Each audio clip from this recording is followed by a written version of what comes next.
എന്നാലും കണ്ടവർക്കറിയാം, കേട്ടവർക്കറിയാം ആരായിരുന്നു മഹാനായ ഷെയ്ഖുൽ ജാമിയ അലിക്കുട്ടി ഉസ്താദ്.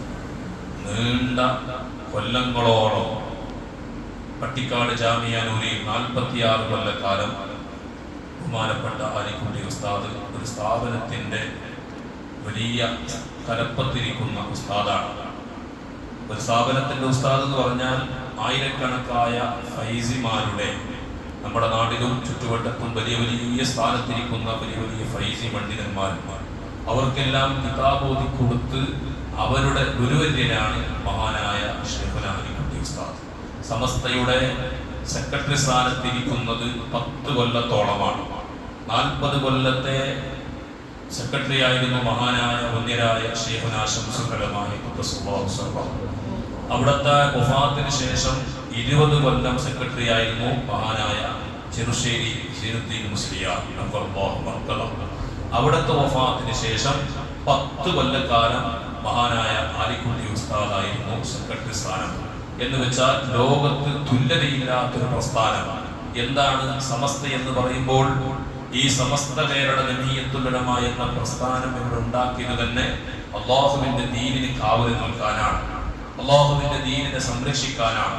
പരിശുദ്ധമായ ദീനുൽ ഇസ്ലാമിനെ തകർക്കാൻ വേണ്ടി വന്ന ശത്രുക്കൾ എന്ന് പറഞ്ഞാൽ മുസ്ലിമീങ്ങളുടെ ഉള്ളിൽ നിന്ന് തന്നെ ഇസ്ലാമിനെയും മുസ്ലിമീങ്ങളുടെയും അതുപോലെ തന്നെ ദീനിന്റെ പല കാര്യങ്ങളും ചോദ്യം ചെയ്തുകൊണ്ട് പലതരക്കുള്ള കാര്യങ്ങളെ ആചാരങ്ങളെ അനാചാരങ്ങളാണെന്ന് ചിത്രീകരിച്ചുകൊണ്ട് പല കാര്യങ്ങളെ ചോദ്യം ചെയ്തുകൊണ്ട് വന്ന ഒരു വിഭാഗം കേരളത്തിൽ ഉടലെടുത്തപ്പോൾ അതിന് കാവൽ നിൽക്കാൻ വേണ്ടി, സംരക്ഷിക്കാൻ വേണ്ടി ഉണ്ടാക്കിയതാണ് മഹത്തുക്കൾ ഉണ്ടാക്കിയതാണ് സമസ്ത കേരള ജംഇയ്യത്തുൽ ഉലമാ.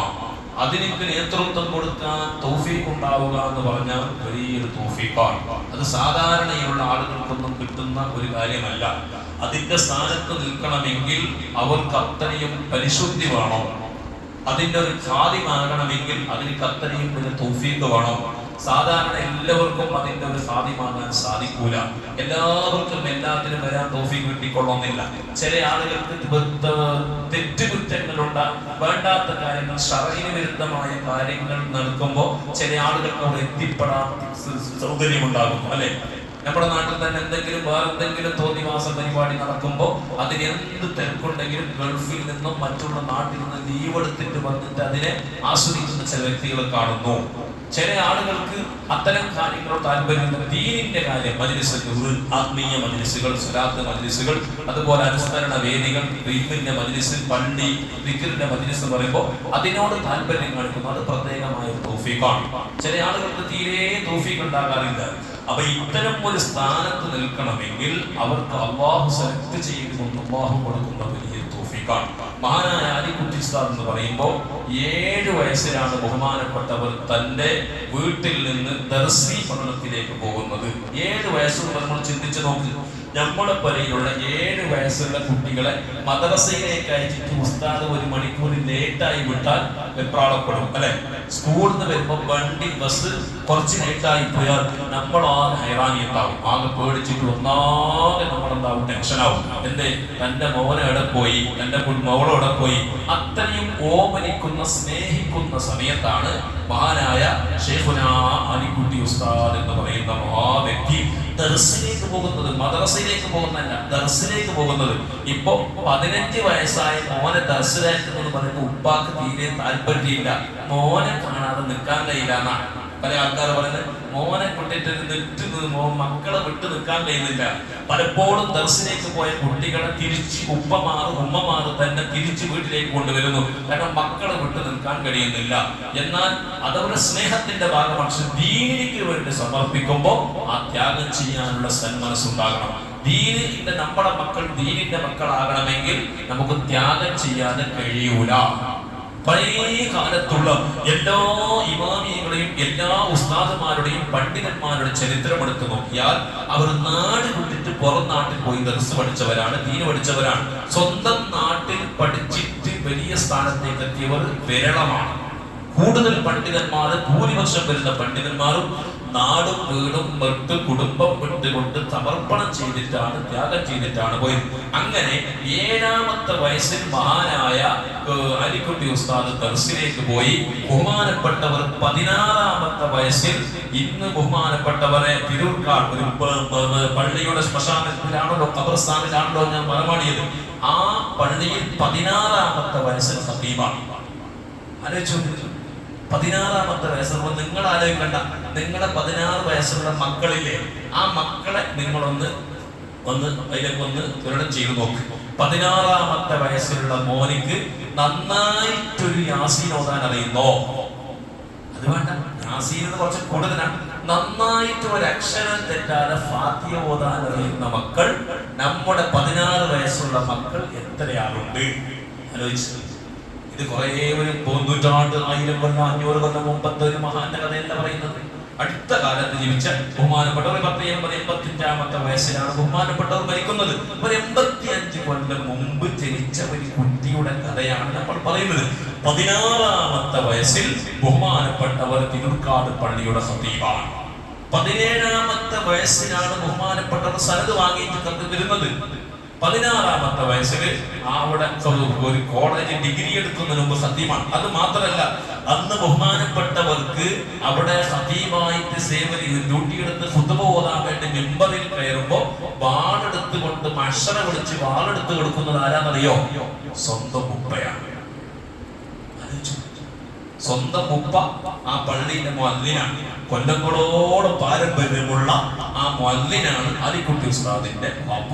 ആ വാപ്പാന്റെ കയ്യിൽ നിന്നാണ് ബഹുമാനപ്പെട്ട അലിക്കുട്ടി ഉസ്താദ് വാള് വാങ്ങി ആദ്യമായിട്ട് മിമ്പറിൽ പോലും ഖുതുബ ഓതുന്നത് സ്വന്തം നാട്ടിലാണ്, സ്വന്തം ജമാഅത്തിലാണ്. അന്ന് ബഹുമാനപ്പെട്ടവരുടെ ആലിക്കുട്ടി ഉസ്താദിന്റെ വാപ്പ ചിന്തിച്ചിട്ടുണ്ടാവോ, എന്റെ മോന് ഇത്രയും വലിയ ആഗോള തലത്തിൽ, അന്താരാഷ്ട്ര തലത്തിൽ ഇത്രയും വലിയ സ്ഥാനത്തേക്ക് പോകാനുള്ള ഒരു കുട്ടിയാണെന്ന് ചിന്തിച്ചിട്ട് പോലും ഉണ്ടാവും. ആ മഹല്ലിലാണ് ഖതീബായി കൊല്ലം മരണനേരം വരെയും ആ മഹല്ലത്തിന്റെ ഖാദിയാണ് മഹാനായ അലിക്കുട്ടി ഉസ്താദ്. സമർപ്പണം. ബഹുമാനപ്പെട്ട അലിക്കുട്ടി ഉസ്താദിന്റെ ജീവിതം അങ്ങനെയാണ്. ഇനി നമുക്ക് നോക്കുമ്പോൾ മഹാനായ ഇമാമുന ഷാഫി റളിയല്ലാഹു അൻഹുവിന്റെ ചരിത്രമാണ് ഓർമ്മ വരുന്നത്. മഹാനായ ഇമാമുന ഷാഫി റളിയല്ലാഹു അൻഹു 7ാമത്തെ വയസ്സിൽ ഖുർആൻ മുഴുവനും മനപ്പാടാക്കി. ആരാ ഇമാം ഷാഫി റളിയല്ലാഹു അൻഹു? ചില ആൾക്കാർ എന്ത് ഷാഫി ഇമാമ് നമ്മളെ പോലത്തെ മൊയ്ലാറല്ലേ എന്ന് പറയുന്ന പുത്തനാശയക്കാരുണ്ട്. അവർക്കൊന്നും അവരുടെ ബാക്ക്ഗ്രൗണ്ട് ഇന്നലെ അവരുടെ ചരിത്രം പഠിക്കാത്തത് കൊണ്ടാണ്. മഹാനായ ഇമാമുന ഷാഫി റളിയല്ലാഹു തആല അൻഹു ബഹുമാനപ്പെട്ടവർ 7ാമത്തെ വയസ്സിൽ ഖുർആൻ മുഴുവനും മനപ്പാടമാക്കി. 10ാമത്തെ വയസ്സിൽ മുവത്ത ഹദീസിന്റെ കിതാബുകളിൽ ആദ്യം ഉണ്ടാക്കിയ കിതാബാണ് മുവത്ത. ഇമാം മാലിക് റളിയല്ലാഹു അൻഹു ഉണ്ടാക്കിയ കിതാബാണ് മുവത്ത. ഇത് ചരിത്രത്തിലുള്ളതാണ്. ആദ്യത്തെ ഹദീസ് കിതാബാണ്, ചരിത്രത്തിൽ എഴുതി വെച്ച കിതാബ്. ആ കിതാബിലുള്ള ആയിരക്കണക്കായ ഹദീസ് മുഴുവനും മനപ്പാടമാക്കി. എത്രാമത്തെ വയസ്സിൽ? 10ാമത്തെ വയസ്സിൽ. 10ാമത്തെ വയസ്സില് മുഴുവനും ഹദീസ് മനപ്പാടമാക്കി. ആയിരക്കണക്കിന് കിലോമീറ്റർ താണ്ടിയിട്ട് മഹാനായ മാലിക് ഇമാം തങ്ങളുടെ അടുക്കലേക്ക് പഠിക്കാൻ വേണ്ടി പോകുന്നു, ബർക്കത്തിന് വേണ്ടി. ഈ കിതാബ് മുഴുവനും മനപ്പാടാക്കിയിട്ടുണ്ട്. എന്നിട്ടും ബഹുമാനപ്പെട്ട മാലിക് ഇമാം റളിയല്ലാഹു അൻഹുവിന്റെ പൊരുത്തം വാങ്ങാൻ വേണ്ടി, സനദ് വാങ്ങാൻ വേണ്ടി, ആശീർവാദം വാങ്ങാൻ വേണ്ടിയിട്ട് മഹാനായ മാലിക് റളിയല്ലാഹു അൻഹുവിന്റെ അടുക്കലേക്ക് 10 വയസ്സുള്ള ഒരു കുട്ടി എത്തുന്നു. ആ കുട്ടിയെ കണ്ടപ്പോൾ ബഹുമാനപ്പെട്ട മാലിക് റളിയല്ലാഹു അൻഹു പറഞ്ഞു, എനിക്ക് തങ്ങളിൽ നിന്ന് ഇൽമു പഠിക്കണം, തങ്ങളിൽ നിന്ന് ശിഷ്യത്വം സ്വീകരിക്കണം. മഹാനായ മാലിക് റളിയല്ലാഹു അൻഹു പറഞ്ഞു, എന്നാൽ കൂട്ടത്തിൽ വേറെയും കുറെ അസിസ്റ്റന്റ് ഉസ്താദന്മാരുണ്ടാവുമല്ലോ. മൈൻ ഉസ്താദ് മാലിക് റളിയല്ലാഹു അൻഹു മറ്റുള്ള ഉസ്താദ് ചെറിയ കുട്ടിയാണ്, മകനല്ലേ, ദർസിലേക്ക് വരുന്ന സാധാരണ വലിയ വലിയ കോളേജിലേക്കൊക്കെ പോയാൽ പ്രിൻസിപ്പാൾമാർ വലിയ ക്ലാസ്സിലേക്ക് ക്ലാസ് ഉണ്ടാവും അല്ലെ. ചെറിയ ക്ലാസ്സിൽ 1ാം ക്ലാസ്സിൽ 2ാം ക്ലാസ്സിൽ ചെറിയ ചെറിയ ഉസ്താദന്മാരുണ്ടാവാം. മഹാനായ മാലിക് റളിയല്ലാഹു അൻഹു പറഞ്ഞു, മറ്റുള്ള ഉസ്താദന്മാർക്ക് പോയി പഠിച്ചാൽ മതി. ബഹുമാനപ്പെട്ട ആ 10 വയസ്സായ ഇമാം ഷാഫി റളിയല്ലാഹു അൻഹു പറഞ്ഞു, എനിക്ക് നിങ്ങളിൽ നിന്ന് തന്നെ കിതാബ് പഠിക്കണം. എന്നിട്ട് പറഞ്ഞു, നിങ്ങൾ ഉണ്ടാക്കിയ മുവത്തയുടെ മുഴുവൻ ഹദീസും ഞാൻ മനപ്പാടമാക്കിയിട്ടുണ്ട്. ബഹുമാനപ്പെട്ടവരുടെ മുമ്പിൽ ഇരുന്ന് അങ്ങോട്ട് വായിച്ചു കൊടുത്തു. ഹദീസ് മുഴുവൻ ഒന്നല്ല ആയിരക്കണക്കായ ഹദീസ് മുഴുവൻ വായിച്ചു കൊടുത്തു. മഹാനായ ഇമാം മാലിക് റളിയല്ലാഹു അൻഹു ആശീർവാദം കൊടുത്ത് ലോകത്തേക്ക് ഉയർത്തിയ മഹാനായിരുന്നു ഇമാം ഷാഫി റളിയല്ലാഹു. എന്തിനാണ് ഇത് പറയുന്നത്? കാരണം ഉസ്താദന്മാരുടെ പൊരുത്തമായിരുന്നു, അവരുടെ ഓരോരുത്ത അദബായിരുന്നു മഹാനായ ഇമാം ഷാഫി റളിയല്ലാഹു അൻഹു. ആ ഷാഫി ഇമാം റളിയല്ലാഹു അൻഹു പറയുന്നു, ജീവിതത്തിൽ ഒരു ദുആഉം ഉസ്താദന്മാർക്ക് ദുആ ചെയ്യാത്തൊരു ദുആ ഉണ്ടായിട്ടില്ല. മറ്റൊരു ദുആ ഉസ്താദന്മാർക്ക് ദുആ എടുക്കാത്തൊരു ദുആ പടച്ചവനോട് ദുആ ചെയ്തിട്ടില്ല. ഞാൻ ചോദിക്കട്ടെ, നിങ്ങൾക്ക് എല്ലാവർക്കും ഉസ്താദന്മാരില്ലേ? എല്ലാവർക്കും ഉസ്താദില്ല. അപ്പൊ നിങ്ങൾക്ക് നിങ്ങളുടെ ഉസ്താദ് ആരെന്ന് ചോദിച്ചാൽ അഭിമാനത്തോടെ പറയുന്ന ഒരു ഉസ്താദ് ചോദിച്ചാൽ ചില ആളുകൾക്ക് ഉസ്താദ് ആരും ചോദിച്ചാൽ കുറെ നേരം ഇങ്ങനെ സംസാരിക്കേണ്ടി വരും, അല്ലെ? ആരെ ചൊല്ലണോ ഒരു ഉസ്താദ് എന്ന് പറഞ്ഞിട്ട് നമുക്കുണ്ടോ? ഉണ്ടെങ്കിൽ ആ ഉസ്താദ് ഇന്നത്തെ ദിവസം, ഇന്ന് ജുമാ ദിവസം ഏറ്റവും കൂടുതൽ ഇബാദത്ത് ചെയ്യുന്ന ദിവസം ഇന്നാണ്, അല്ലെ? ഒരു ആഴ്ചയിൽ ഏറ്റവും നമ്മൾ സംക്രമണം ചെയ്യുന്ന ദിവസം ഇന്നാണ്. നമ്മൾ ഏറ്റവും കൂടുതൽ ഇന്നത്തെ ദിവസം ഉസ്താദിന് വേണ്ടി ദുആ ചെയ്ത ആളുകൾ ആരെണ്ണുണ്ട്? നമുക്ക് പണ്ട് പഠിപ്പിച്ച ഉസ്താദിന് മരിച്ചിട്ടുണ്ടാകും, ഹയാത്തിലുണ്ടാകാം, എന്നാലും ആ ഉസ്താദിന് ദുആ ചെയ്തിട്ടുണ്ടോ? ആലോചിക്കണം.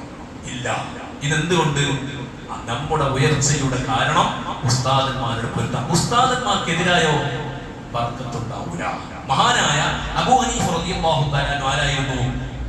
ഇമാമുൽ അഅ്ലമാണ്. 4 മദ്ഹബിന്റെ ഇമാമിങ്ങളുടെ കൂട്ടത്തിലെ ഏറ്റവും വലിയ മഹാനാണ് അബൂ ഹനീഫ al-കൂഫി റളിയല്ലാഹു അൻഹു. ബാക്കിയുള്ള ഇമാമിങ്ങളുടെ ഉസ്താദാണ് അബൂ ഹനീഫ റളിയല്ലാഹു. ആ അബൂ ഹനീഫ റളിയല്ലാഹു അൻഹു ഉസ്താദാണ് അമ്മാദ് റളിയല്ലാഹു അൻഹു.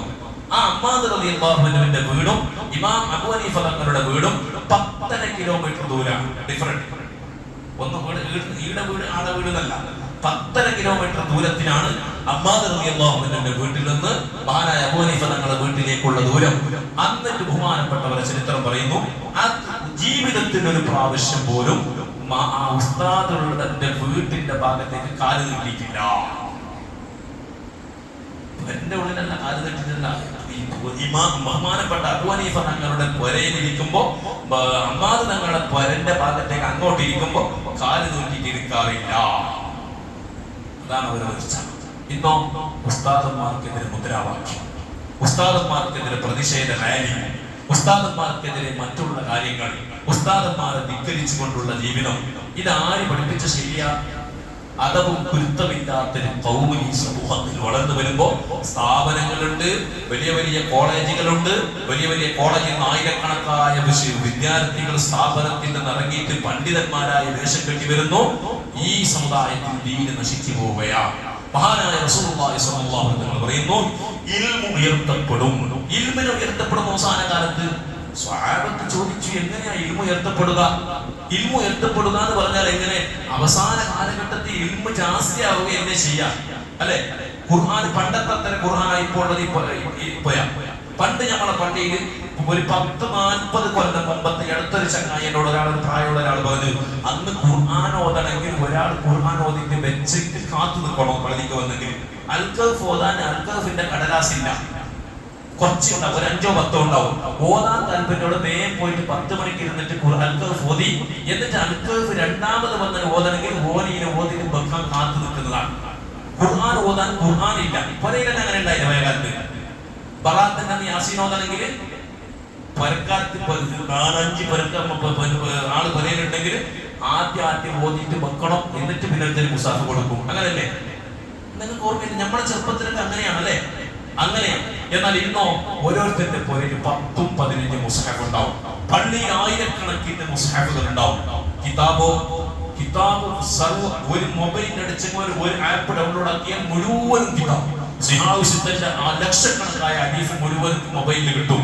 എന്നാൽ എന്നിട്ട് റസൂലുള്ളാഹി സ്വല്ലല്ലാഹു അലൈഹി വസല്ലം പറയുന്നു, ഇൽമു ഉയർത്തപ്പെടും. എന്താ ഇൽമു ഉയർത്തപ്പെടും എന്ന് പറഞ്ഞാൽ അള്ളാഹുവിനെ പേടിയുള്ള തഖ്വയിൽ അധിഷ്ഠിതമായ ഉലമാക്കൾ, അതനുസരിച്ച് ജീവിക്കുന്ന ഉലമാക്കൾ ഇല്ലാതെ പോകും. അവർ മരിക്കും. അവർ മരിച്ചാൽ ആ സ്ഥാനത്തേക്ക് വെക്കാൻ പറ്റിയ ആലിമികൾ പിന്നെ ഉണ്ടാവൂല. പിന്നെ വരുന്നത് വെക്കുന്ന അതിന് ഭർത്തിയാക്കുന്ന നമ്മളെ ഭാഷയിൽ പറയുന്നില്ല. അങ്ങനത്തെ അതിന് ഭർത്തിയാക്കുന്നത് ഇപ്പൊ പഴയ ജബ്ബാർ ഉസ്താദ് മരിച്ചു, ജബ്ബാർ ഉസ്താദിന്റെ സ്ഥാനത്തേക്ക് വെക്കാൻ പറ്റിയ ഒരാളുണ്ടോ? കോട്ട ഉസ്താദ് മരിച്ചു, ആ സ്ഥാനത്തേക്ക് പറ്റൊരാളില്ല. പിന്നെ ഉള്ളതിനെ പറക്കിട്ട് ആ സ്ഥാനത്തേക്ക് വെച്ചോണ്ട് ഇങ്ങനെ പോരാ, അല്ലെ? ഇങ്ങനെ ദീൻ ഉയർത്തപ്പെടുന്നതിന്റെ അടയാളമാണ് മഹാന്മാർ മരിക്കുക എന്നുള്ളത്. അപ്പൊ മഹാനായ ആലിക്കുട്ടി ഉസ്താദിന്റെ വഫാത്ത് വലിയ നഷ്ടമാണ്. വിനയമാണ് ആ മനുഷ്യന്റെ ഏറ്റവും വലിയ ഉയർച്ച എന്നാണ്. ആ ആലിക്കുട്ടി ഉസ്താദ് എന്തുകൊണ്ട് ഈ സ്ഥാനത്തേക്ക് എത്തിയെന്ന് ചോദിച്ചാൽ അദ്ദേഹത്തിന്റെ വിനയമാണ്. ആലിക്കുട്ടി ഉസ്താദ് പറഞ്ഞാൽ നമ്മൾ വിചാരിച്ചിട്ടെങ്ങനെ ഏതോ പള്ളിയിൽ മുതലിസ്, പട്ടിക്കാട്ടിലെ മുതലിസ്, കുറച്ച് ഉസ്താദുമാർ അല്ല, അന്താരാഷ്ട്ര തലത്തിൽ വലിയ വലിയ ഉലമാ കോൺഫറൻസുകളിൽ പോയി പ്രഭാഷണം നടത്തുന്ന മഹാനാണ്. റാബിതത്തുൽ ആലമിൽ ഇസ്ലാമിയ എന്ന് പറയുന്ന അറബ് ലോകത്തുള്ള വലിയ പണ്ഡിത സഭ, ഇന്ത്യക്കാരായ പണ്ഡിതന്മാർ മാത്രമല്ല, ലോകാടിസ്ഥാനത്തിലുള്ള പണ്ഡിതന്മാർ, ലോകത്തിന്റെ എല്ലാ രാജ്യങ്ങളിൽ നിന്ന് സെലക്ട് ചെയ്യപ്പെട്ട പണ്ഡിതന്മാരുടെ സമ്മേളനമുണ്ട്. ആ സമ്മേളനത്തിൽ അറബിയിൽ പോയി പ്രഭാഷണം നടത്തുന്നത് മഹാനായ ആലിക്കുട്ടി ഉസ്താദ്, അറബിയിൽ പ്രബന്ധം വായിക്കുന്നത് ആലിക്കുട്ടി ഉസ്താദ്, ലോകം മുഴുവൻ വീക്ഷിക്കുന്ന മഹാൻ. 5ാം ക്ലാസ്സിൽ ഭൗതിക പഠിച്ചിട്ടുള്ളൂ, കുറെ ഒന്നും പഠിച്ചിട്ടില്ല. ഡിഗ്രി ഇല്ല, ഡിഗ്രി അപ്പുറമുള്ള ഡിഗ്രി ഒന്നും പഠിച്ചില്ല. വെറും 5ാം ക്ലാസ് സ്കൂൾ പഠിച്ചൊരു മഹാനാണ്. ഇംഗ്ലീഷിലും ഉറുദുവിലും മറ്റുള്ള ഭാഷകളിലും മുഴുവനും കൈകാര്യം ചെയ്ത് ലോകത്ത് തന്നെ ഇസ്ലാമിന്റെ ദഅവത്ത് നടത്തിയ ഒരു മഹാൻ. ഹജ്ജ് കമ്മിറ്റിന്റെ ചെയർമാൻ, 3 കൊല്ലക്കാലം കേരള ഹജ്ജ് കമ്മിറ്റിന്റെ ചെയർമാനായി. എന്നിട്ട് ഈ നമ്മുടെ ഇന്ത്യൻ മറ്റുള്ള എല്ലാ ഹജ്ജിന്റെ മേഖലകളിലും മറ്റുള്ള എന്തെല്ലാം സ്ഥാനമാനങ്ങൾ മഹാനായ ആലിക്കുട്ടി ഉസ്താദ് നിർവഹിച്ചു. എന്നിട്ടും ബഹുമാനപ്പെട്ടവർ വിനയത്തോടെ, താഴ്മയോടെ, വളരെ വിനയം, എല്ലാവരോടും വളരെ സ്നേഹത്തോടു കൂടി പെരുമാറിയ താഴ്മയാണ്. ഞാൻ എനിക്ക് ഇന്ന് അനുഭവമുണ്ട്. തോടാറിൽ ഞാൻ പഠിക്കുന്ന സമയത്ത് തോടാറ് സ്ഥാപനത്തിന്റെ കുറ്റിയടിക്കാൻ വേണ്ടി ആ പരിപാടിക്ക് വന്നു. മഹാനായ ആലിക്കുട്ടി ഉസ്താദ് തോടാറ് മഖ്ബറ സിയാറത്ത് ചെയ്യാൻ വേണ്ടി വന്നു. അങ്ങനെ ആയിരക്കണക്കായ ആളുകളുണ്ട്. അങ്ങനെ ഫാത്തി വിളിച്ച് ദുആ ചെയ്യുന്നതിന്റെ ഇടയിൽ അവിടെ നിന്ന് മഹാനായ ആലിക്കുട്ടി ഉസ്താദ് ഇങ്ങോട്ടും തിരിഞ്ഞു നോക്കി. എന്ന് ചോദിച്ചു, എവിടത്തെ ഖത്തീബാരാണ്? ഖത്തീബിനോട് അടുത്ത് നിൽക്കാൻ പറഞ്ഞു. അടുത്ത് നിർത്തി. എന്നിട്ട് ദുആ ചെയ്യണോന്ന് ചോദിച്ചു. ചോദിക്കേണ്ട ആവശ്യമുണ്ടോ? അത്ര വലിയ സ്ഥാനത്തുണ്ടായിട്ട് പോലും ആ താഴ്മയായിരുന്നു മഹാനായ ആലിക്കുട്ടി ഉസ്താദിന്റെ ഉയർച്ച.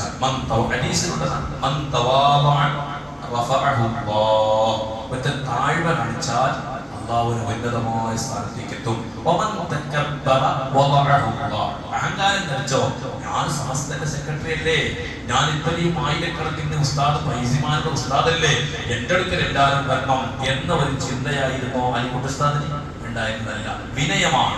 അങ്ങനെ ഒരാൾ അഹങ്കാരം വലിയവന് ഒരുത്തന്റെ മനസ്സിൽ തോന്നിപ്പോയാൽ ഓനൊക്കെ മര്യാദ കിട്ടും. ഒരു സദസ്സിലേക്ക് നമ്മൾ പോകുമ്പോ ഞാൻ വലിയ ആളെന്ന് തോന്നിപ്പോയാൽ ആ സദസ്സിൽ തിരിച്ചു വരുന്നതിന് പോലെ മര്യാദ പോകും. എന്തെങ്കിലും ഒന്നാവും, ഏതെങ്കിലും ജനങ്ങളുടെ ഇൻസൾട്ടാണ്, എന്തെങ്കിലും ഒരു പണി ഓനിൽ നിന്നുണ്ടാവും. ഞാൻ വലിയ ആള്, ഞാൻ വലുതായി എന്ന് പറഞ്ഞിട്ട് അഹങ്കാരത്തോട് കൂടെ പോയാൽ ആണെന്നെ ഓനെ നാണം കെട്ടിട്ട് ആൾക്കാർ ഓനിക്ക് വിരൽ കാട്ടുന്ന എന്തെങ്കിലും കാണും. എന്തേ? കിബിർ മനുഷ്യർക്ക് പറ്റിയതല്ല, അള്ളാഹ്ക്ക് ഇഷ്ടപ്പെട്ടതല്ല. അള്ളാഹുവിന് ഏറ്റവും വെറുപ്പുള്ള കാര്യമാണ് കിബിർ നടിക്കുക എന്നുള്ളത്. കിബിർ നടിച്ചത് ലോകത്ത് ഇബ്ലീസ് മാത്രമാണ്. ഒരു നബിമാർക്ക് കിബിർ നടിച്ചിട്ടില്ല. അപ്പൊ ആലിക്കുട്ടി ഉസ്താദിന്റെ വിനയമുള്ള സ്വഭാവം അതായിരുന്നു ലോകത്ത് ഇത്രയും വലിയ അറബികൾക്കിടയിലും അനറബികൾക്കിടയിലും പണ്ഡിതന്മാർക്കിടയിലും പാമരന്മാർക്കിടയിലും എല്ലാവരോടും വിനയത്തോടെ, കുട്ടികളോടടക്കം സ്നേഹത്തോടെ പെരുമാറി. കാസർഗോഡ് ജില്ലയുടെ 13 കൊല്ലത്തിന്റെ ഖാദിയാണ്, സംയുക്ത ജമാഅത്തിന്റെ 13 കൊല്ലത്തെ ഖാദിയാണ് മഹാനായ ആലിക്കുട്ടി ഉസ്താദ്. എന്നിട്ടും ആ മഹാനായ ആലിക്കുട്ടി ഉസ്താദ് കാസർഗോഡ് ജില്ല എന്ന് പറഞ്ഞാൽ കോടീശ്വരന്മാർ വിലസുന്ന ജില്ലയാണ്, അല്ലെ? എല്ലാം കൊടുക്കാൻ തയ്യാറുള്ള നാട്ടുകാർ ആരോടും ഒന്ന് ചോദിച്ചില്ല. അവിടെ ആരെങ്കിലും എന്തെങ്കിലും വിവാദമായി മസാല സംബന്ധമായിട്ട് ഫത്വ ചോദിക്കാൻ വേണ്ടി പോയാൽ ആലിക്കുട്ടി ഉസ്താദ് വിനയത്തോടെ സംസാരിക്കും. ആർക്കും പോയിട്ട് സംസാരിക്കാൻ പേടിയില്ല. എങ്ങനത്തെ പാവപ്പെട്ടവനും ആലിക്കുട്ടി ഉസ്താദിന്റെ അടുക്കലേക്ക് പോകാൻ ഒരു പേടിയില്ല. കാരണം പുഞ്ചിരിച്ചുകൊണ്ട് സ്നേഹത്തോടെ മോനേന്ന് വിളിച്ചിട്ടുള്ള പെരുമാറ്റം. മോനേന്നാ വിളിക്കാം. അധികം ആളുകൾ കുട്ടികളൊക്കെ കണ്ടാൽ മോനേന്നാ വിളിക്കാം. ആ ഒരു വിളി കേട്ടാൽ നമ്മളെ മനസ്സിൽ നമ്മ ഭയം പറയുന്നില്ലേ, അത് കേൾക്കുമ്പോ തന്നെ വയറ് നിറഞ്ഞു പോകും, അല്ലെ? ഭയന്മാരൊക്കെ പറയുന്ന അവന്റെ ഒരു ചിരി അതിന് കവർച്ചിരിച്ച് സംസാരം കേട്ടെങ്കിൽ തന്നെ ഞങ്ങൾ പടക്കം കേട്ടെങ്കിൽ വയറ് നിറടിയാവുള്ളൂ എന്ന് അത്രയും താഴ്മ. ഇത് എന്തിനാണ് ഞാൻ നിങ്ങളോട് പറയുന്നത്? ജീവിതത്തിൽ നമ്മൾ മഹാന്മാർ മാതൃകയാക്കണം. മഹാന്മാരിൽ നമ്മൾ ചരിത്രത്തിൽ നമ്മൾ പഠിക്കണം. നമ്മളും അതുപോലെ നമ്മളെ ദീനിന് വേണ്ടി നമ്മൾ പഠിക്കുക. നമ്മുടെ ജീവിതത്തിൽ നമ്മളെ 80 കൊല്ലം 100 കൊല്ലം ജീവിച്ച് എന്തുണ്ടായി? റസൂലുള്ളാഹി സ്വല്ലല്ലാഹു നിർത്തുകയാണ്. അനുസ്മരണയാകുമ്പോൾ കുറച്ച് 10-15 മിനിറ്റ് ലേറ്റായി പോയതിന്റെ ഒരു പ്രയാസം വരണ്ട. മഹാനായ റസൂലുള്ളാഹി സ്വല്ലല്ലാഹു അലൈഹി വസല്ലം ചോദിച്ചു, ഏറ്റവും ഖൈറായ മനുഷ്യൻ ആരാന്ന് ചോദിച്ചു. ഏറ്റവും ഖൈറായ മനുഷ്യനാരി? അബൂബക്കർ സിദ്ദീഖ് റളിയല്ലാഹു അൻഹു ഖൈറായ ആൾ, ഉമർ, അതെല്ലാം നമുക്ക് അറിയുന്ന കാര്യമല്ലേ? അങ്ങനെയല്ല, സ്വന്തങ്ങളുടെ മറുപടി, ആത്മായ മറുപടി. അബൂബക്കർ സിദ്ദീഖ് റളിയല്ലാഹു അൻഹു ഖൈർ എന്ന് പറഞ്ഞാൽ പിന്നെ നമുക്ക് ആ സ്ഥാനത്തേക്ക് എത്താൻ കഴിയില്ലല്ലോ. റസൂലുള്ളാഹി തങ്ങൾ ചോദിച്ചു, ഏറ്റവും ഖൈറായ മനുഷ്യൻ ആരാണ്? അല്ലാഹുവിന്റെ റസൂൽ പറഞ്ഞത് എന്താണെന്നറിയോ? ഏറ്റവും ഖൈറായ മനുഷ്യൻ ആരാന്നറിയോ? ആയുസ്, നല്ല നീണ്ട ആയുസ് കിട്ടി, 10-80 കൊല്ലം. നമ്മളെ പഴയകാലത്ത് ഉപ്പ് കിട്ടൂലോ. ഇന്ന് നമ്മൾ നല്ല ആയുസ് എന്ന് പറഞ്ഞാൽ ഒരു 65 കഴിഞ്ഞിട്ട് മേലെ പോയി നല്ല ആയുസാണ്. അതിനങ്ങനെ കണക്കൂട്ടണം. 65 കഴിഞ്ഞിട്ട് പിന്നെ കിട്ടിയെങ്കിൽ ആയുസ് നീളമായവനാണ്. കാരണം 60-ന്റെ ഇടയിൽ 40-ന്റെ ഇടയിലാണ് ഉമ്മത്തികൾ ആയുസ് എന്ന് റസൂലുള്ളാഹി പറഞ്ഞിട്ടുണ്ട്. അത് കഴിഞ്ഞിട്ട് കിട്ടിയത് എക്സ്ട്രാ ഓഫർ, ഇത് കിട്ടി ബാക്കിയാണ്. അങ്ങനത്തെ മനുഷ്യനെ പറ്റി റസൂലുള്ളാഹി പറഞ്ഞു, ആയുസ് നീളമായിട്ട് കുറേ സൽക്കർമ്മങ്ങൾ ചെയ്യാൻ കഴിഞ്ഞു. അങ്ങനത്തെ മനുഷ്യനാണ് ജനങ്ങളിൽ വെച്ച് ഏറ്റവും ഖൈറായവർ. ഇപ്പൊ ഞമ്മക്ക് 40 കഴിഞ്ഞ് 60 കഴിഞ്ഞവരുണ്ട്, 70 കഴിഞ്ഞവരുണ്ട്, 80 ആയവരുണ്ടാവും. എന്ത് ചെയ്തോ ദീനിന് വേണ്ടി. നമ്മൾ മരിച്ചാൽ നമ്മൾ ആലിക്കുട്ടി ഉസ്താദിനെ സ്മരിക്കാൻ ആയിരക്കണക്കായ പണ്ഡിതന്മാരുടെ ഉണ്ട്. ആയിരക്കണക്കായ പണ്ഡിതന്മാരുണ്ടാക്കിയ ദീനീ സേവനങ്ങളുണ്ട്. അവർക്ക് പറയാം, ഞാൻ മരിച്ചു എന്തുണ്ട് പറയാൻ? നിങ്ങൾ മരിച്ചു എന്തുണ്ട്? ദീനിന് വേണ്ടിയിട്ട് പറയാൻ എന്തുണ്ട്? നിങ്ങൾക്ക് പറയാം, എന്റെ കോംപ്ലക്സ് ഉണ്ട്. ഞമ്മക്ക് കിട്ടോ? കുറെ പേര് 2 തട്ടിന്റെ 1.5 കോടി 5 കോടി 6 കോടിന്റെ പൊരയുണ്ട്, ഞാൻ ഉണ്ടാക്കിയതാണ്. എന്ത് കിട്ടും? ചിലപ്പോ മക്കൾക്ക് ദീനില്ലെങ്കിൽ ആ പൊരന്റെ ഉള്ളിലായിരിക്കും യുദ്ധം, ബദറും ഉഹുദും എല്ലാം നടക്കുന്നത്. അപ്പൊ ഖബറിൽ അതിനായിട്ട് അപ്പുറത്ത് ഉഹുദും അവന്റെ ഖബറിൽ അവൻ അനുഭവിക്കേണ്ടി വരും, അല്ലെ? എന്തുകൊണ്ട്? മക്കൾക്ക് ദീന് പഠിപ്പിച്ചിട്ടുണ്ടോ? ഈ പ്രശ്നം ഉണ്ടാവൂല. മഹാനായ ആലിക്കുട്ടി ഉസ്താദിന്റെ 80 കൊല്ലത്തിൽ 800 കൊല്ലം ചെയ്യുന്ന സേവനം ചെയ്തിട്ട് മരണപ്പെട്ടു പോയ മഹാനാണ് ആലിക്കുട്ടി ഉസ്താദ്. അദ്ദേഹത്തിന്റെ മയ്യത്ത് കൊണ്ടുപോകുമ്പോൾ നമ്മൾ കണ്ടതാണ്, ഈ ഒരു തല മുതൽ മറ്റേ അറ്റം വരെ പണ്ഡിതന്മാരാണ്. നമ്മുടെ നാട്ടിൽ വെച്ചെങ്കിൽ ഒരു തൽക്കീൻ ഹോദാന് പള്ളിയിലെ മുക്കുലും കത്തിയും ഇല്ലെങ്കിൽ തൽക്കീൻ ഹോദാന് വേണമെങ്കിൽ വാടക കൊണ്ടുണ്ടേ വരും, അല്ലെ? അല്ലെ, നമ്മുടെ നാട്ടിനെ പറ്റിയ മൊത്തത്തിൽ, അല്ലെ? നമ്മള് മരിച്ചാല് നമ്മളെ തൽക്കീൻ ഹോദാന് പള്ളിയിൽ ഡ്യൂട്ടിക്കാരായ ഉസ്താദന്മാരില്ലെങ്കിൽ ഏതെങ്കിലും തേടിയിട്ട് കൊണ്ടുവന്ന് വരും. അങ്ങനത്തെ സമയത്താണ് മഹാനായ ആലിക്കുട്ടി ഉസ്താദിന്റെ മയ്യത്ത് കൊണ്ടുപോകുമ്പോ ആയിരക്കണക്കായ ഉസ്താദന്മാർ. എങ്ങനത്തെ ഉസ്താദന്മാർ? വലിയ വലിയ മുദരിസുമാർ, ഖാദിമാർ, തങ്ങന്മാർ, വലിയ വലിയ മഹാന്മാർ, പണ്ഡിതന്മാർ, മുതഅല്ലിമീങ്ങൾ ആലിക്കുട്ടി ഉസ്താദിന്റെ മയ്യത്തിന്റെ കൂടെ പോവാൻ. എന്തുകൊണ്ട്? അവർ ദീനിന് വേണ്ടി ജീവിച്ചപ്പോൾ കിട്ടിയ നേട്ടാണ്. ഇതൊരു കോടീശ്വരന് കിട്ടുമോ? ഈ മലപ്പുറം ജില്ലയിൽ എത്രയോ കോടീശ്വരന്മാർ ജീവിച്ച് മരിച്ചിട്ടുണ്ടാവില്ലേ? നമുക്ക് പരിചയമുണ്ടാകും. ഏതെങ്കിലും ഒരു കേരളത്തിലുള്ള ഒരു പണ്ഡിതന്റെ ഒരു മുതലാളിന്റെ പേര് എന്നൊക്കെ അറിയോ?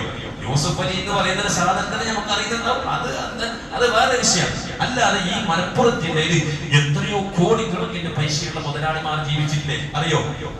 നമുക്ക് ആലിക്കുട്ടി ഉസ്താദിനെ അറിയാം, സയ്യിദുൽ ഉലമാ ജിഫ്രി മുത്തുക്കോയ തങ്ങൾ അറിയാം, മഹാനായ ചെറുശ്ശേരി ഉസ്താദ് അറിയാം. എന്തുകൊണ്ട്? അവർ ദീനിന് വേണ്ടി ജീവിച്ചപ്പോൾ ലോകം മുഴുവനും അവർ വാഴ്ത്തപ്പെടുകയാണ്. അപ്പൊ അതുകൊണ്ട് ആ മഹാന്മാരിലൂടെ നമ്മൾ ജീവിതത്തിൽ നമ്മൾ പാഠം പഠിക്കണം. ആലിക്കുട്ടി ഉസ്താദിന്റെ വഫാത്തിന്റെ ദിവസം അദ്ദേഹത്തിന്റെ ഖാദിമായിരുന്ന ഒരു ഉസ്മാൻ ഫൈസി എന്ന് പറയുന്ന അദ്ദേഹത്തിന്റെ നേടുപോലെ പ്രവർത്തിച്ച ഒരു മഹാൻ, ആ മഹാൻ പറയുന്നു, അന്ന് ഉച്ചക്ക് 3 മണിന്റെ സമയത്ത് 2:30-3 മണിന്റെ സമയത്താണ് മഹാനവറുകൾ വഫാത്താകുന്നത്. അന്ന് ഉച്ച സമയത്ത് തന്നെ ബഹുമാനപ്പെട്ടവരുടെ ജീവിതത്തിൽ ഒരു പ്രത്യേകത ഉണ്ടായിരുന്നു, അവസ്ഥ മാറിയിരുന്നു. അന്ന് കൂട്ടിലുള്ള ആളുകളൊക്കെ പറഞ്ഞു, ഇത് ഉസ്താദിന്റെ വഫാത്തിന്റെ സൂചനയാണ്. ലാ ഇലാഹ ഇല്ലല്ലാഹ് ചൊല്ലിക്കൊടുത്തു. ആ ലാ ഇലാഹ ഇല്ലല്ലാഹ് ഏറ്റ് ചൊല്ലിയിട്ട് റാഹത്തോടെ മരിച്ചു മഹാനായ ആലിക്കുട്ടി ഉസ്താദ്. അതുകൊണ്ട് നമ്മൾ പഠിക്കണം, ദീനിന് വേണ്ടി പ്രവർത്തിച്ചാൽ ഈമാൻ കിട്ടി മരിക്കാം. സുന്നത്ത് ജമാഅത്ത് ശരിയാണ് എന്നതിന്റെ തെളിവ് വേറൊന്നുമല്ല. ഇവിടെ ഫൈറ്റ് ആക്കിയിട്ടാകുമ്പോ ചിലപ്പോ നമ്മൾ ഫൈറ്റ് വാദഗതിയിൽ ചിലപ്പോ ആരും ജയിക്കാം, ആരും പരാജയപ്പെടാം. നമുക്ക് സത്യമായ വെളിയേറി എന്നുള്ളതിന്റെ ഏറ്റവും വലിയ തെളിവാണ് സമസ്ത കേരള ജംഇയ്യത്തുൽ ഉലമാ എന്ന ഈ പണ്ഡിത പ്രസ്ഥാനം, ഈ ഒരു സംഘടന, ഈ ഒരു പ്രസ്ഥാനം ശരിയാണ് എന്നതിന്റെ തെളിവാണ് വേറൊരു തെളിവും നമുക്ക് വേണ്ട. ശംസുൽ ഉലമ കലിമ ചൊല്ലി റാഹത്തോടെ ബാങ്കിന്റെ അവസാനത്തെ വാക്ക് ചൊല്ലി മരിച്ചു. അത് സത്യത്തിന്റെ പാതയാണെന്നതിന്റെ തെളിവ്. നമുക്കെല്ലാം ആഗ്രഹം അങ്ങനല്ലേ, ഈമാൻ കിട്ടി മരിക്കണമെന്നല്ലേ. 60 വയസ്സായ ആജിയാരോട് ചോദിച്ചു, എന്താ ജീവിതത്തിന് ആഗ്രഹം? എന്നല്ലോ സ്ഥലം ഈമാൻ കിട്ടി മരിച്ചുമൈ അല്ലെ, ഇങ്ങനെയല്ലേ നമ്മൾ പറയാം. ഈമാൻ കിട്ടി മരിക്കണമെന്നുള്ള ആഗ്രഹം. ഈമാൻ കിട്ടി മരിച്ചു ശംസുൽ ഉലമ. ഈമാനോട് കൂടെ കലിമ ചൊല്ലി മരിച്ചു മഹാനായ റഷീദ് ഉസ്താദ്. അതിന്റെ പിൻഗാമിയായി ജീവിച്ചു മഹാനായ അലിക്കുട്ടി ഉസ്താദ്. അദ്ദേഹം ഈമാനോട് കൂടെ കലിമ ചൊല്ലി റാഹത്തോടെ പുഞ്ചിരിയോടെ മരിച്ചു. എന്തുകൊണ്ട്? ദീനിന് വേണ്ടി സേവനം ചെയ്തപ്പോൾ, സമർപ്പിച്ചപ്പോൾ കിട്ടിയതാണ്. അതുകൊണ്ട് നമുക്ക് അലിക്കുട്ടി ഉസ്താദിനെ പോലെ ആവാൻ കഴിയില്ല, ചെറുശ്ശേരി ഉസ്താദിനെ പോലാവാൻ നമുക്ക് കഴിയില്ല, ശംസുൽ ഉലമാനെ പോലാവാൻ നമുക്ക് കഴിയില്ല. അയ്യോ, നമുക്ക് എന്താകാൻ കഴിയും? ആ മഹാന്മാരെ സ്നേഹിക്കാം, അവരോട് കൂടെ നമുക്ക് സ്വർഗത്തിൽ കൂടണം, അവരെ നമ്മൾ അനുസരിക്കാം, അവർ കാണിച്ചിരുന്ന റൂട്ടിൽ നമ്മൾ നിൽക്കാം, ഉസ്താദുമാരെ അനുസരിക്കാം, ഉസ്താദുമാരെ സ്നേഹിക്കാം, ദീനിന്റെ അഹലുകാരോടുള്ള ബന്ധം നമ്മൾ നിലനിർത്താം. നമുക്ക് പഠിപ്പിച്ചു തന്ന ഉസ്താദന്മാരെ തേടി പിടിച്ച് അവരോടുള്ള ഒരു ആശീർവാദം നമ്മൾ വാങ്ങാം. ആര് എല്ലാവർക്കും ഉസ്താദന്മാരുണ്ട്, നമുക്ക് പഠിപ്പിച്ച ഉസ്താദന്മാരുണ്ടെങ്കിൽ അവരെ പോയി കണ്ട് നമ്മൾ എന്താക്കണം, ആ ഒരു അവസ്ഥയിലേക്ക്. ചെറിയൊന്ന് പറഞ്ഞുകൊണ്ട് ഞാൻ നിർത്താം. ഈ അടുത്ത് ഒരു ഉസ്താദിന്റെ പ്രസംഗത്തിൽ കേട്ടതാണ് ചെറിയൊരു. അങ്ങനെ അദ്ദേഹത്തിന് ഗൾഫിലേക്ക് പോയി, നാട്ടിൽ പ്രയാസം വന്നപ്പോൾ ഗൾഫിൽ പോയിട്ട് ആളുകളോടെല്ലാം പറഞ്ഞു, നല്ല കുത്തുബഖാനയിലാണ് പണിയും. കുത്തുബഖാന എന്ന് പറഞ്ഞാൽ വലിയ വലിയ ഔഖാഫിന്റെ ആയിരക്കണക്കിന് കിതാബുകൾ, ആ കിതാബിനെ തുറന്നു നോക്കുന്ന അതിന്റെ ഒരു സാധ്യമാണ്. അങ്ങനെ ഒരു ദിവസം ഈ ഉസ്താദ്, ഈ പറയപ്പെട്ട ഉസ്താദ് ഒരു സ്ഥലത്ത് പോയി നോക്കുമ്പോ, കാറിൽ പോകുമ്പോ ഈ മനുഷ്യൻ ആട് മേയ്ക്കുന്ന കാണുന്നു. ആരെ? ഈ കുത്തുബഖാനയിൽ ഡ്യൂട്ടി എന്ന് പറഞ്ഞ ഉസ്താദ് ആട് മേയ്ക്കുന്നതായി കണ്ടു. കാർ നിർത്തി അദ്ദേഹത്തിനെ വീക്ഷിച്ചു നോക്കി. അദ്ദേഹത്തിന് വേഗം കോലം പറയാണ്. അങ്ങനെ വേഗം അടുത്ത് വന്നു, ഉസ്താദിനെ കൈപിടിച്ച്, ഈ മനുഷ്യ ചങ്ങായിയെ കൈപിടിച്ച്. അങ്ങനെ അദ്ദേഹത്തിനോട് ചോദിച്ചു, നിങ്ങൾ എന്താ ഇവിടെ? ഞാൻ എന്റെ സ്ഥാപനത്തിന്റെ ഒരു പിരിവിന് വേണ്ടി, കളക്ഷന് വേണ്ടി വന്നതാന്ന് പറഞ്ഞു. നിങ്ങളല്ലേ എന്നോട് കുത്തുബഖാനയിലാണ് പണി എന്ന് പറഞ്ഞത്? നിങ്ങൾ ഈ ആട് മേയ്ക്കുന്ന പണിയാണോ? ആരും വലിയ പണ്ടിന്റെ നാട്ടില് വലിയ ഉസ്താദ് ആട് മേയ്ക്കുന്ന പണി ചോദിച്ചു. അദ്ദേഹം പറഞ്ഞു, വലിയ വിഷമത്തിലാണ്, കുത്തുബഖാനയിൽ പണി എന്ന് പറഞ്ഞിട്ട് എന്നെ കൊടുന്നതാണ്, ഇവിടത്തെ ആട് മേയ്ക്കുന്ന പണിയാ തന്നത്. അങ്ങനെ അദ്ദേഹത്തിന് കാറിലെത്തി കൊണ്ടുപോയി കുറെ കാര്യങ്ങൾ സംസാരിച്ചു. നിങ്ങളുടെ ജീവിതത്തിൽ എന്തോ ഒരു കുരുത്തക്കേട് സംഭവിച്ചിട്ടുണ്ട് എന്ന് പറഞ്ഞു. ഈ മറ്റേ ചങ്ങായി എന്തോ ഒരു കുരുത്തക്കേടിന്റെ ഭാഗമാണ്, നിങ്ങൾക്ക് കുരുത്തക്കേട് എന്തോ സംഭവിച്ചിട്ടുണ്ട്. അങ്ങനെ അദ്ദേഹത്തിനോട് ചോദിച്ചു, നിങ്ങൾ ഏതെങ്കിലും ഉസ്താദിനെ വേദനിപ്പിച്ചിട്ടുണ്ടോ എന്ന് ചോദിച്ചു. അറിഞ്ഞിട്ട് ചെയ്തിട്ടില്ല. ഏതെങ്കിലും ഉസ്താദ്, ഏതെങ്കിലും മാഷന്മാർ ഇല്ല. അവസാനം ചോദിച്ചു. അദ്ദേഹം പറഞ്ഞു, എനിക്ക് സ്കൂള് പഠിപ്പിച്ച ഒരു ടീച്ചറെ ഞാൻ വേദനിപ്പിച്ചിട്ടുണ്ട്. മനസ്സിലാക്കുന്നത് നമുക്ക് ജീവിതം തകരാൻ ചെറിയ പോയിന്റ് മതി. മക്കളോടെല്ലാം പറഞ്ഞു കൊടുക്കണം. മക്കൾക്ക് വലിയ ഒരു അന്താരാഷ്ട്ര തലത്തിൽ വിദ്യാഭ്യാസം ഉണ്ടാവും. ഒരു കാര്യം സക്സസ് ആകുന്നില്ല, ഒരു പണിയിൽ പോയി നിൽക്കുന്നില്ല, ഒരു കമ്പനിക്ക് പോയില്ല, ബർക്കത്തില്ല. എന്തേ? അങ്ങനെ അദ്ദേഹം പറഞ്ഞു, ഞാൻ എൻ്റെ ഒരു സ്കൂൾ പഠിക്കുന്ന സമയത്ത് ടീച്ചർ ഉണ്ടായിരുന്നു. ആ ടീച്ചർ വലിയ തടിയുള്ള ഒരു ടീച്ചറാണ്. അങ്ങനെ ആ ടീച്ചറെ തടിയെത്തിയെന്ന ആ നാട്ടുകാരുടെ ഭാഷയിൽ ആ ടീച്ചർക്ക് ഇഷ്ടമില്ലാത്തൊന്ന് പറഞ്ഞിട്ട് എന്തൊരു കമന്റ് സ്കൂളിൽ അദ്ദേഹം പഠിക്കുന്ന സമയത്ത് പറഞ്ഞു. അങ്ങനെ ബാക്കിയുള്ള കുട്ടികളെല്ലാം ചിരിച്ചു. ടീച്ചർക്ക് ബേജാറായി. അങ്ങനെ ടീച്ചർ അന്ന് ക്ലാസ് എടുക്കാതെ വൈകുന്നേരം വരെ ടെൻഷനിലിരുന്നു. അങ്ങനെ കാലങ്ങൾ കുറെ കഴിഞ്ഞു. അങ്ങനെ അദ്ദേഹം പറഞ്ഞു, അതെന്റെ മനസ്സിൽ ഇങ്ങനെ ഓർമ്മയുണ്ട്. അങ്ങനെ അദ്ദേഹം പറഞ്ഞു, നിങ്ങൾക്ക് ഞാൻ ടിക്കറ്റിന്റെ പൈസ ഞാൻ തരാം, ഞങ്ങൾ കളക്ഷൻ ഞങ്ങൾ ഉണ്ടാക്കി തരാം, നിങ്ങൾ പോയി ആ ടീച്ചറോട് പോയിട്ട് മാഫ് കേൾക്കണം, കുറ്റം ചെയ്യണം. സ്കൂൾ പഠിപ്പിച്ചതാണ്. എന്ന് പറഞ്ഞാൽ വെറും കിതാബോധനല്ല, പഠിപ്പിച്ച ഉസ്താദന്മാരോടൊക്കെ ടീച്ചർമാരോടും മാസ്റ്റർമാരോടും ബഹുമാനം വേണം. അങ്ങനെ അദ്ദേഹം എന്തായി, നാട്ടിലേക്ക് വന്നു. ആ ടീച്ചർ അടുക്കലേക്ക് പോയി. അങ്ങനെ അദ്ദേഹം പോയിട്ട് ആവലാതി വിഷമങ്ങളെ പറഞ്ഞു, കണ്ടപാട് പരിചയം കിട്ടി. അദ്ദേഹം പറഞ്ഞു, ഞാൻ ചെയ്യുന്നത് വലിയ തെറ്റായി പോയി, എനിക്ക് വലിയ ബേജാറുണ്ട്. ടീച്ചർ പറഞ്ഞു, ഇന്ന് വരെ, ഈ സമയം വരെ എന്റെ മനസ്സിൽ ആ ബേജാറ് പോയിട്ടില്ല. ഇന്ന് വരെ പോയിട്ടില്ല. എനിക്ക് എപ്പോഴും നിന്റെ ഓർമ്മ വരും. കാരണം ജനങ്ങളുടെ ഇടയിൽ, എന്റെ കുട്ടികളുടെ ഇടയിൽ എന്നെ റിസൾട്ട് ആക്കിയില്ലേ, ആ ഓർമ്മയുണ്ട്. അതുകൊണ്ട് നീ എന്റെ അടുക്കൽ വന്നല്ലോ, അതുകൊണ്ട് ഇന്ന് ഞാൻ മനസ്സെന്നൊക്കെ വിടും. മുസ്ലിം ടീച്ചറല്ല, മറ്റു മതത്തിലെ ടീച്ചറാണ്. അങ്ങനെ ടീച്ചർ തലയിൽ ആശീർവാദം വെച്ച് കൊടുത്തിട്ട് നന്നാകാൻ വേണ്ടി പറഞ്ഞു. അങ്ങനെ വീണ്ടും പോയി ആ മനുഷ്യൻ ജോലിക്ക് ട്രൈ ആക്കി, ഗൾഫിൽ പോയി, നല്ല ഉഷാറുള്ള പണി കിട്ടി, ഉഷാറായി. ഇന്നും ആ മനുഷ്യൻ ജീവിച്ചിരിപ്പുണ്ടെന്നാണ് ഞാൻ ആ പ്രസംഗത്തിൽ കേട്ടത്. ഒരു കഥയാണ്. അപ്പോ ഇതിൽ നിന്ന് നമ്മൾ മനസ്സിലാക്കേണ്ടത് നമ്മുടെ മക്കൾക്ക് പഠിപ്പിച്ച ഉസ്താദുമാരോട് ഗുരുവര്യന്മാരോട് അതമില്ലാതെ ഉസ്താദിന് വന്നിട്ട് എന്ന് അടിച്ചതിന്റെ പോലെ പൊരയിൽ വന്നിട്ട് എന്നൊക്കെ പറയുമ്പോ നമ്മളൊക്കെ കൂടി പ്രശ്നം കൂടി നാണുള്ള എന്നിട്ട് പോയിട്ട് ഉസ്താദിന്റെ കോടതി പിടിച്ചാൽ ആ കോടതി പിടിച്ചതിന്റെ അല്ലെങ്കിൽ ആ ഉസ്താദിനെ അടിച്ചതിന്റെ തിക്തഫലം അവനിൽ തീരൂല, അവന്റെ സന്താന പാരമ്പര്യങ്ങളിലേക്ക് പോകാൻ സാധ്യതയുണ്ട്. എന്തേ? അതുകൊണ്ട് മക്കൾക്ക് അദബ് പഠിപ്പിക്കണം, മക്കൾക്ക് ദീന് പഠിപ്പിക്കണം. ആലിമീങ്ങൾ, ഉസ്താദുമാരെ, മാഷന്മാരെ, പഠിപ്പിച്ചവരെ ധിക്കരിക്കുന്ന മക്കളുണ്ടെങ്കിൽ ആ മക്കൾക്ക് ഉപദേശിക്കണം. ഓരെ കൂടെ കൂടിയിട്ട് അതിനു വേണ്ടി സപ്പോർട്ട് നൽകിയാൽ ഈ മക്കൾ നമുക്ക് നാളെ ശാപമായിട്ട് വരും. അതിൽ നിന്നല്ല നമുക്ക് പഠിക്കാനുള്ളത്. മഹാന്മാര് മുഴുവനും മഹാന്മാരായ ഉസ്താദുമാരെ ബഹുമാനിച്ചവരായിരുന്നു, അദബ് കാണിച്ചവരായിരുന്നു. അപ്പൊ അതബുണ്ടോ ഈമാനുണ്ട്, ഈമാനുണ്ടോ അവന് അദബുണ്ടാവും. ഈ അദബില്ലേ ഈമാനില്ല എന്നത് വ്യക്തമാണ്. അതുകൊണ്ട് മഹാന്മാരെ സ്നേഹിക്കണം, അവർക്ക് വേണ്ടി ഫാത്തിഹ ഓതണം, അവരെ സ്നേഹിക്കണം, അവർ പ്രസ്ഥാനത്തിന്റെ ഖാദിമീങ്ങളാകണം. ദീനിന് വേണ്ടി ഖിദ്മത്ത് ചെയ്യാനുള്ള മനസ്സ് നമ്മൾ കാണിക്കണം എന്ന് മാത്രം പറഞ്ഞുകൊണ്ട് രണ്ട് വാക്കുകൾ ഞാൻ അവസാനിപ്പിക്കുന്നു. അർഹമർറാഹിമീനായ റബ്ബ് സുബ്ഹാനഹു വ തആല പറഞ്ഞതിന്റെ കേട്ടതിന്റെ എല്ലാം ഇതിൽ സവാബ് നമ്മളിന്ന് മരിച്ചുപോയ മഹാന്മാരായ മശായിഖുൽ ഉസ്താദുമാർ, പ്രത്യേകിച്ച് മഹാനായ ശൈഖുന അലിക്കുട്ടി ഉസ്താദ് അടക്കമുള്ള എല്ലാ മഹാരഥന്മാരുടെ അബറാത്തുകളിലേക്ക് അല്ലാഹു എത്തിച്ചു കൊടുക്കട്ടെ. നമ്മുടെ കുടുംബത്തിൽ നിന്ന്, നാട്ടിൽ നിന്ന്, ഈ ജമാഅത്തിൽ നിന്ന് അടുത്ത ദിവസങ്ങളിലൊക്കെ ഇവിടെ മരണിച്ച എല്ലാ മുഅ്മിനീങ്ങളും മുഅ്മിനാത്തുകളും ഖബറുകളിലേക്ക് അല്ലാഹു എത്തിച്ചു കൊടുക്കട്ടെ. പ്രത്യേകിച്ച് ഇന്നത്തെ ഈ ദിവസത്തിന്റെ ഈ ഇതിനു വേണ്ടി നല്ല ശീലണിക്ക് വേണ്ടി ഒരുപാട് ആളുകൾ 1000, 2000 പൈസ കൊടുത്തിട്ട് സഹകരിച്ചിട്ടുണ്ട്. അലിക്കുട്ടി ഉസ്താദിന്റെ സ്നേഹം കൊണ്ട് നല്ല ഈത്തപ്പഴത്തെ ശീലണിയൊക്കെ കൊണ്ടുവന്നതാണ്. അത് ആ മഹാനായ ഉസ്താദിനുള്ള സ്നേഹം കൊണ്ടാണ് നിങ്ങൾക്ക് കൊടുത്തത്. അതുകൊണ്ട് ഇത്തരം അവസരം കിട്ടുമ്പോൾ അവർക്ക് കൊടുക്കണം, കൊടുക്കാൻ നമ്മൾ മനസ്സ് കാണിക്കണം. മഹാന്മാരുടെ ആണ്ടുകൾക്ക് ഫാത്തിഹയ്ക്ക് വേണ്ടി, ദുആക്ക് വേണ്ടി ചെലവഴിക്കുന്നത് അവർക്കൊരു പൊരുത്തം കിട്ടാൻ ഒരു വലിയ കാരണമാണ്. നമ്മൾ ആ പൈസ കൊടുത്ത ആൾക്കാണ് അലിക്കുട്ടി ഉസ്താദ് അദ്ദേഹത്തിന്റെ പേരിൽ ഭക്ഷണം കൊടുത്തിട്ട് കുറേ പാവങ്ങളായ പിഞ്ചു മക്കളിൽ ചോറ് വയ്ക്കുമ്പോ ആലിക്കുട്ടി ഉസ്താദ് സമാധാനവും സന്തോഷവും. കാരണം എന്റെ പേരിൽ കൊടുത്ത ബർക്കത്തുള്ള ഒരു ഭക്ഷണം, അതിന് പൈസ കൊടുത്തവരെ ആലിക്കുട്ടി ഉസ്താദിന് പുഞ്ചിന് മനസ്സിൽ തോന്നിപ്പോയാൽ അത് തന്നെ നമുക്ക് രക്ഷപ്പെടാൻ വഴി. അതുകൊണ്ട് ഇത്തരം കാര്യങ്ങളൊക്കെ ശ്രദ്ധിക്കണമെന്ന് ഓർമ്മപ്പെടുത്തുന്നു. അല്ലാഹു തൗഫീഖ് നൽകട്ടെ, ഇത് ചെയ്യട്ടെ.